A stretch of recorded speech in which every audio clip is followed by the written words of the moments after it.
اور یہ ہے اس کا نظام. جی ہاں, یہ اللہ تعالیٰ نے انسان کو اس کی تخلیق کی شعور دیا ہے, اس کو ایک اتھارٹی دی کہ تم جاؤ اور جا کر تخلیق کرو, تسخیر کرو, مسخر کرو. دیکھیں انسان کے بارے میں کہہ رہے ہیں, یہ سائنسدان ہی کرتے ہیں, فلکیات ہے, طب ہے, اور ماہر جو بھی ہوتے ہیں آپ کو ذہن میں جاتے ہیں, وہ سب تمام لوگ اللہ تعالیٰ نے چنا ہے ان لوگوں کے لیے, اور انہیں میں سے ایک نام ابو علی سینہ کا ہے. اس کی ہم پڑھائی کرتے ہیں, اس کے بعد دیکھتے ہیں اس کا کام وغیرہ. جی چلیے اب ہم شروع کرتے ہیں پڑھائی. بک کھولے میرے ساتھ, بک کا پیج نمبر ہے 22. جی پڑھائی کرتے ہیں اس کی. پڑھانا تو آپ نے خود ہی ہے, میں بات بتاؤں گی آپ کو. سبق کا نام تو پتہ ہے نا آپ کو کیا ہے سبق کا نام؟ دور قدیم کے عظیم مسلمان سائنسدان. جی ہاں, اس میں کوئی شک نہیں کہ ماضی میں مسلمان سائنسدانوں نے بے تحاشا ترقی کی ہے. حکیم تھے ان میں, دانشوروں نے بے تحاشا ہر شعبے میں ترقی کی ہے, اور غیر مسلمانوں کے ساتھ ساتھ غیر مسلموں نے بھی اس سے مکمل فائدہ حاصل کیا ہے. انہی میں ایک نام ہے ابن سینہ کا. ابن سینہ کا پورا نام ابو علی حسین ابن عبداللہ ابن سینہ ہیں. ابو علی سینہ کے رہنے والے ہیں, اس لیے ابو علی سینہ کے نام سے جانے بچانے جاتے ہیں. ٹھیک ہے, وہ بخارا میں افشنا کے مقام پہ پیدا ہوئے. بچپن ہی سے ہی بہت ذہین تھے. فلسفہ, قرآن شریف اور دیگر کتابوں نے وہ بچپن میں ہی پڑھ لی تھی. فلسفے سے ان کو گہرا لگاؤ تھا, اور بڑھتی عمر کے ساتھ انہوں نے تجربات کی روشنی میں بہت سے کتابوں کا علم حاصل کر لیا, اور انہیں بہت سے طب میں بہت سے پیچیدہ امراض کا حل نکال لیا, اور ان کی یہ جو کامیابی تھی یہ دور دور تک پھیلنے چلی گئی. وہاں پہ بخارا میں ایک بادشاہ تھے, ابن منصور, بیمار ہو گئے تو ان کو طبیبوں نے علاج کیا, لیکن طبیبوں نے حقیقت میں ان کا علاج کیا, لیکن اس سے کوئی افاقہ نہ ہوا.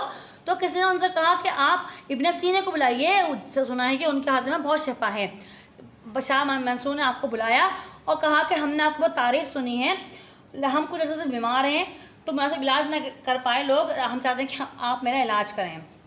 تو انہوں نے کہا ٹھیک ہے حضور, شفا دینے والی ذات اللہ کی ہے, میں تو کچھ بھی نہیں کر سکتا. اگر اللہ کو منظور ہوگا کہ میرے ہاتھوں سے آپ شفا یاب ہوں تو ایسا ہی ہوگا, اگر نہیں منظور ہوگا تو یہ کام مجھ سے بھی نہیں ہوگا. اس نے کہا چلو ٹھیک ہے میں علاج شروع کریں. اللہ کا نام لے کر اس نے علاج شروع کیا, اور ابن سینہ کے علاج سے شاہ منصور صحتیاب ہونے لگے. انہوں نے خوش ہو کے ابن سینہ سے کہا تو ہم تم سے بہت خوش ہیں, اس موقع پر تمہیں کیا چاہیے ہم سے, ہم تمہیں انعام دینا چاہتے ہیں, تمہیں کیا چاہیے؟ تو ابن سینہ نے کہا مجھے کچھ نہیں چاہیے, مجھے انعام نہیں چاہیے. شاہ منصور بہت حیران ہوئے کہ ایک ادنا سا آدمی اور کہہ رہے کہ مجھے کچھ نہیں چاہیے. تو پھر ابن سینہ کو سوچتے ہوئے کہا کہ میں چاہتا ہوں کہ آپ مجھے اپنے شاہی کتب خانے میں آنے جانے کی مرحمت دے فرمائیے. مرحمت کہتے ہیں عنایت فرمائیے. میں وہاں کی کتابوں سے استفادہ کر کے کچھ تحقیق اور علمی کام کرنا چاہتا ہوں. انہوں نے جواب دیا سبحان اللہ. ابن منصور ان کی بات سے بہت خوش ہوئے. تمہیں آج سے ہی کچھ شاہی کتب خانے میں جانے کی اجازت دی جائے گی. اس وقت کیا ہوتا تھا کہ لائبریریاں تو تھیں اس وقت, جو امیر انسان جو وہاں کے بادشاہ ہوا کرتے تھے یا ان کے برابر کے لوگ ہوتے تھے, ان کے گھروں میں کتب خانہ ہوا کرتے تھے, لائبریری ہوا کرتی تھی, اور سب کتابیں وہیں ہوا کرتی تھی. تو انہوں نے کہا اس سے کیا ہوگا, مجھے فائدہ ہوگا, میں تحقیق و علمی کام کر سکوں گا, اور میرا کام بھی جائے گا, اور یہ ایک کام بھی چلتا رہے گا. اور پھر انہوں نے وہاں پہ آنا جانا شروع کر دیا. وہاں پہ انہوں نے فلسفہ, طبیعت, طب اور دیگر اہم موضوعات پر بے شمار کتابیں میسر آئیں جن کا بغور مطالعہ کرنے لگے. یوں ان کے علم میں اضافہ ہونے لگا. اسی مطالعے کے ساتھ انہوں نے کئی گراں کتابیں تصنیف کی. ان علم کے حاصل کرنے کے بعد انہوں نے وہاں پر کئی کتابیں تصنیف کی. کئی عمدہ کتابیں انہوں نے وہاں پہ گراں قدر عمدہ کتابیں تصنیف کی, وہاں پر کتابیں لکھی انہوں نے. وہاں پر بخار کا کچھ خراب ہو گیا تو وہاں سے وہ چلے گئے کہاں, ہمدان چلے گئے. ہمدان میں اپنی تعلیم کو مکمل آرام سے کرنے کے لیے بھرپور توجہ دیا, اور اس کا نتیجہ یہ نکلا کہ انہوں نے ایک کتاب, اپنی کتاب القانون فی الطب تحریر کر دی. اس کتاب نے پورے شہر میں, پوری دنیا میں دھوم مچا دی. کائنات پر غور کرنا اور ان کی مخفی رازوں کو جاننے کے لیے ابن سینہ ہر وقت مصروف عمل رہنے لگے. مخفی معنی کہ چھپے ہوئے رازوں, کائنات کے چھپے ہوئے رازوں کو آپ ان کی غور و فکر میں رہے کہ کیسے کیا ہے, کائنات میں کیا ہے, کس نے کیا, کتنی چیزیں ہیں, سب آپ اس کو رازوں کو جاننے کے لیے چلے گئے. اس کے بعد ان کے دوستوں نے ان سے کہا کہ ہر وقت کتابوں میں پڑھ رہتا ہوں, اس میں سکون نہیں ملتا. اس طرح انہوں نے کہا کہ میں عام لوگ ایسا کام کام کرتے ہیں، جبکہ میں کام نہیں بلکہ میں اپنے اس کام کو پڑھنے لکھنے کو، علم حاصل کرنے کو اپنی زندگی سمجھتا ہوں۔ جی ہاں، ان کی تصنیف کی تعداد جو ہے کتابیں جو انہوں نے لکھی ہیں وہ ہیں 138۔ ان کی مشہور زمانہ کتاب القانون فی الطب 5 جلدوں پر مشتمل ہے۔ یورپ میں کتاب کو اہم مقدس سمجھا جاتا ہے، یورپ میں اس کتاب کو اہم مقدس سمجھا جاتا ہے، اور یورپ میں اسکول میں بھی اس کا نصاب رکھا گیا تھا، لیکن پھر کچھ عرصے کے بعد وہاں سے نصاب ہٹا کر یونیورسٹی لیول پر اس کتاب کو رکھا گیا ہے۔ جی ہاں، یہ ساتھ مسلمانوں پہ اس بات پر بشر فخر کر سکتے ہیں، ہم مسلمان اس بات پر بھی فخر کر سکتے ہیں کہ ابن سینا ایک ایسے عظیم سائنسدان اور ماہر طب تھے کہ ان کی کتاب القانون فی الطب کئی سالوں تک یورپ کی یونیورسٹی میں پڑھائی گئی۔ جی ہاں، ہم ایز اے مسلمان یہ ہمارے لیے پراؤڈ کی بات ہے کہ ابن سینا ایک مسلمان سائنسدان تھے، اور ان کی طب کی وجہ سے ان کی کتاب القانون فی الطب کو کئی صدیوں تک یورپ یونیورسٹی میں پڑھایا جانے لگا۔ جی ہاں، ابن سینا کو مختلف درجے دیے جاتے ہیں۔ انہیں نئے اور پرانے مغربی سائنسدان امام اعظم کہتے ہیں، یعنی کہ وہ تمام سائنسدانوں کے باپ، ایک طرح سے بڑے عالم ہیں، ان سے بڑا کوئی نہیں ہے۔ پیرس یونیورسٹی میں ان کی تصویر کو نہایت عقیدت احترام سے لگایا گیا ہے۔ 12ویں صدی میں لاطینی زبان میں ان کی کتاب کا ترجمہ ہوا، اور 17ویں صدی تک یورپ کے اسکولوں میں کتاب پڑھائی جانے لگی۔ جی، مغربی لوگ ڈاکٹرز اس کتاب کو سمجھنے کے لیے عربی سیکھی انہوں نے، کہ ہم اس کتاب کو باقاعدگی سے سمجھ سکیں، جو اس پہ کچھ لکھا ہوا ہے، اس کو ہم آرام سے سمجھ سکیں، وہاں کے ڈاکٹرز نے عربی سیکھی۔ طبعی تجربات کی روشنی میں وجہ سے انہیں شیخ الرئیس، حکیم الشرق اور حجت الحق اور الحق کا لقب دیے گئے۔ کتنے بڑے بڑے نام دیے گئے ہیں ان کو، کس کو؟ مسلمان سائنسدان ابن سینا کو، جنہیں آج ہمارے بچے جانتے بھی نہیں ہیں، ان کو جو طب کے لیے اتنا کچھ کر کے چلے گئے، اور ہم ان کو جانتے تک بھی نہیں، ان کی معلومات نہیں ہے ہمیں اس کے بارے میں، ہمیں پڑھے گا تو پتہ چلے گا ہمیں۔ اور پھر یہ ایک عظیم سائنسدان 60 سال کی عمر میں ہمدان میں وفات پا گئے۔ جی ہاں، ایک عظیم سائنسدان جو اتنا کچھ دے کے چلا گیا ہمیں، وہ اس دنیا سے چلا گیا 60 سال کی عمر میں۔